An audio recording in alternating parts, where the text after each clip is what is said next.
হরে কৃষ্ণ কৃষ্ণ কৃষ্ণ হরে হরে, হরে রাম রাম রাম রাম হরে হরে। হরে কৃষ্ণ কৃষ্ণ কৃষ্ণ হরে হরে, হরে রাম রাম রাম হরে হরে। বলো বলো শ্রীকৃষ্ণ চৈতন্য গৌরাঙ্গ মহাপ্রভু কি জয়। বৈল শ্রী রাধে কৃষ্ণ বল হরি বল হরি বল হরি বল। অজ্ঞানতিমিরন্ধস্য জ্ঞানাঞ্জনশলাকয়া চক্ষুরুন্মিলিतं येन তস্मै শ্রীগুরুবে নমঃ। গুরু ব্রহ্মা গুরু বিষ্ণু গুরুদেব মহেশ্বর, গুরুরেব ব্রহ্ম তস্मै শ্রীগুরুবে নমঃ। ও খণ্ডমণ্ডলাকারণব্যাপ্তং চরাচরং তস্मै শ্রীগুরুবে নমো নমঃ। হে কৃষ্ণ করুণা সিন্ধু দীনবন্ধু জগৎপতে, গোপেশ গোপিকা কান্ত রাধাকান্ত নমস্তুতে। তপ্ত কাঞ্চন গৌরাঙ্গী রাধে বৃন্দাবনেশ্বরী, বিশ্ববানুসুতে দেবী হরি প্রণমামি প্রিয়ে। বাঞ্ছাকল্পতরু কৃপা সিন্ধুভ্য এব চ পতিতা পাবনং বৈষ্ণবো নমো নমঃ।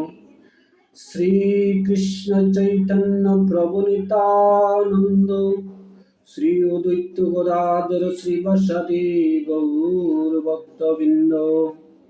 হরে কৃষ্ণ কৃষ্ণ কৃষ্ণ হরে হরে, হরে রাম রাম রাম হরে হরে। হরে কৃষ্ণ কৃষ্ণ কৃষ্ণ হরে হরে, হরে রাম রাম রাম হরে হরে। নারায়ণং নমস্কৃত্যং নরং চৈব নরোত্তমং দেবীং সরস্বতীং ব্যাসং ততো জয়মুদ্রয়ত। ওম নমো ভগবতে বাসুদেবায়, ওম নমো ভগবতে বাসুদেবায়, ওম নমো ভগবতে বাসুদেবায়। হরে কৃষ্ণ কৃষ্ণ কৃষ্ণ হরে হরে, হরে রাম রাম রাম হরে হরে। শ্রদ্ধাক্ষয় বিভাগ যোগ অধ্যায়ের 7 নম্বর শ্লোক। আহারস্তুপি সর্বস্য কৃবেদ ভবতি প্রিয়, যজ্ঞস্তপস্রোতা দানং তেষাং বেদমিমং শৃণু। সকল মানুষের আহারও 3 প্রকারের প্রীতিকর হয়ে থাকে, তেমনই যজ্ঞ, তপস্যা এবং দান কৃবি। এখন তাদের এই প্রভেদ শ্রবণ কর। জড় প্রকৃতির গুণের বিভিন্ন অবস্থা অনুসারে আহার, যজ্ঞ অনুষ্ঠান, তপস্যা ও দান বিভিন্নভাবে সাধিত হয়। সেগুলি একই পর্যায়ে অনুষ্ঠিত হয় না। যারা পুঙ্খানুপুঙ্খভাবে বিশ্লেষণ করে বুঝতে পারেন জড় জগতের কোনো গুণের দ্বারা প্রভাবিত হয়ে কোনো কর্ম সাধিত হয়েছে, তারাই যথার্থ জ্ঞানী। যারা সব রকমের যজ্ঞ, খাদ্য অথবা দানকে সমপর্যায়ভুক্ত বলে মনে করি, তাদের পার্থক্য নিরূপণ করবার ক্ষমতা নেই এবং তারা মূর্খ। কিন্তু ধর্ম প্রচার করে যে মানুষ নিজের ইচ্ছা মতো কার্য করতে পারে এবং এভাবেই তাদের পরমার্থ সাধিত হবে, কিন্তু এই ধরনের মূর্খ প্রচারকেরা বৈদিক শাস্ত্রের নির্দেশ অনুসারে আচরণ করছে না। তারা নিজেদের মন গড়া সংস্থা তৈরি করে জনসাধারণকে বিপদগামী করছে। শ্রীমদ্ ভাগবত গীতায় বলা হয়েছে,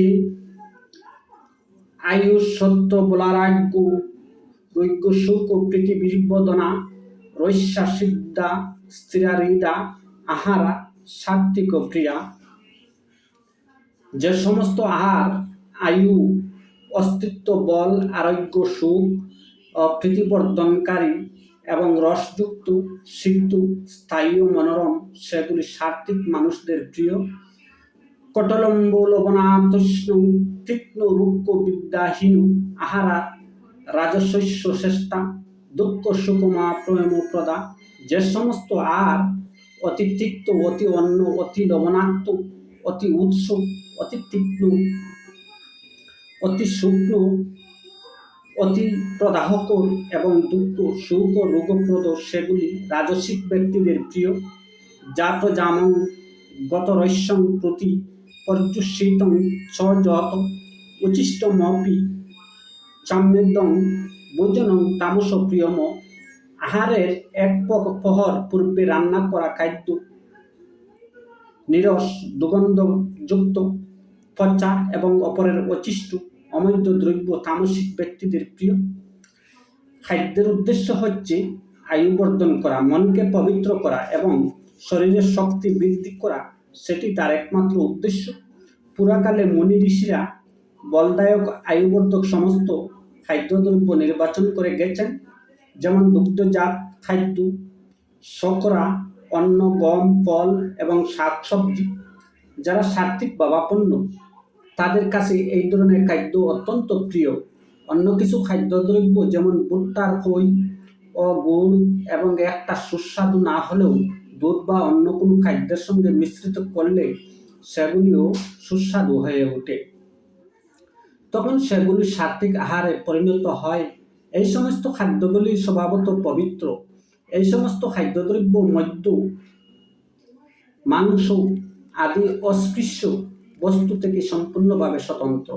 অষ্টম শ্লোকে যে সিদ্ধ বা স্নেহজাতীয় খাদ্যের বর্ণনা করা হয়েছে তার সঙ্গে হত্যা করা পশুর চর্বির কোনো সম্পর্ক নেই। সমস্ত খাদ্যদ্রব্যের মধ্যে শ্রেষ্ঠ এবং সবচেয়ে আশ্চর্যজনক যে খাদ্য দুধ, তাতে যথেষ্ট পরিমাণে স্নেহ পদার্থ আছে। দুধ, মাখন, ছানা এবং এই জাতীয় খাদ্যদ্রব্যে যে পরিমাণ স্নেহ পদার্থ পাওয়া যায় তাতে আর নিরীহ পশুদের হত্যা করার কোনো প্রয়োজন থাকে না। শুধুমাত্র পাশবিক মনোবৃত্তির ফলেই এই সমস্ত পশু হত্যা হয়ে চলছে। সভ্য উপায়ে স্নেহ পদার্থ হওয়ার প্রস্তাব হচ্ছে দুধ। নরপশুরাই কেবল পশু হত্যা করে থাকে। ছোলা, মটর, গম আদিতে যথেষ্ট পরিমাণে প্রোটিন বা অন্য সার পাওয়া যায়। রাজসিক খাদ্য হচ্ছে সেই সমস্ত খাদ্য যা তিক্ত, অত্যন্ত লবণাক্ত বা অতি উৎস অথবা অতিরিক্ত শুকনো লঙ্কা মিশ্রিত, যার ফলে উদরে কফ উৎপন্ন হয়ে শ্লেষ্মা প্রদান করে এবং অবশেষে রোগ দেখা দেয়। আর তামসিক আহার হচ্ছে সেগুলি যা টাটকা নয়, যে খাদ্য আহারের কম করে 3 ঘন্টা আগে রান্না করা হয়েছে ভগবত প্রসাদ ব্যতীত, তা তামসিক আহার বলে গণ্য করা হয়। যেহেতু তা পচতে শুরু করেছে, তাই এই সমস্ত খাদ্য দুর্গন্ধযুক্ত, সেগুলি তমসা গুণ সম্পূর্ণ মানুষের আকৃষ্ট করে, কিন্তু সাত্ত্বিক ভাবাপন্ন মানুষেরা তা সহ করতে পারে না। পরমেশ্বর ভগবানকে নিবেদিত প্রসাদ বা সাধু মহাত্মারা প্রসাদ, বিশেষ করে গুরুদেবের উচ্ছিষ্ট প্রসাদ অবশ্য গ্রহণ করা যেতে পারে। তা না হলে উচ্ছিষ্ট খাদ্য তামসিক বলে গণ্য করা হয় এবং তার ফলে রোগ সংক্রমিত হয়। এই ধরনের খাদ্য তামসিক মানুষদের কাছে যদিও খুব সুস্বাদু বলে মনে হয়, কিন্তু সাত্ত্বিক ভাবাপন্ন মানুষেরা এই ধরনের খাদ্য পছন্দ করেন না, এমনকি স্পর্শ পর্যন্ত করে না। শ্রেষ্ঠ খাদ্য হচ্ছে সেই খাদ্য যা পরমেশ্বর ভগবানকে নিবেদন করা হয়েছে। ভগবদ গীতায় ভগবান বলেছেন, শাক, সবজি, ময়দা, দুগ্ধ আদি থেকে প্রস্তুত আহার্য যখন ভক্তি সহকারে তাকে নিবেদন করা হয়, তিনি তাহা গ্রহণ করেন। পত্রং পুষ্পং ফলং তেহম, অবশ্যই ভক্তি ও প্রেমই মুখ্য বস্তু যা পরমেশ্বর ভগবান গ্রহণ করে থাকেন। কিন্তু এটিও উল্লেখ করা হয়েছে যে বিশেষভাবে প্রসাদ তৈরি করতে হয়, শাস্ত্রের নিয়ম অনুসারে প্রস্তুত এবং পরমেশ্বর ভগবানকে নিবেদিত প্রসাদ বহু পূর্বেই তৈরি হলেও গ্রহণ করা যেতে পারে, কারণ ভগবানের উদ্দেশ্য নিবেদিত খাদ্য চিন্ময় তাই সকলের জন্য খাদ্যদ্রব্য জীবনামুক্ত আহার্য সুস্বাদু করে তুলতে হলে তা অবশ্যই পরমেশ্বর ভগবানকে নিবেদন করা উচিত।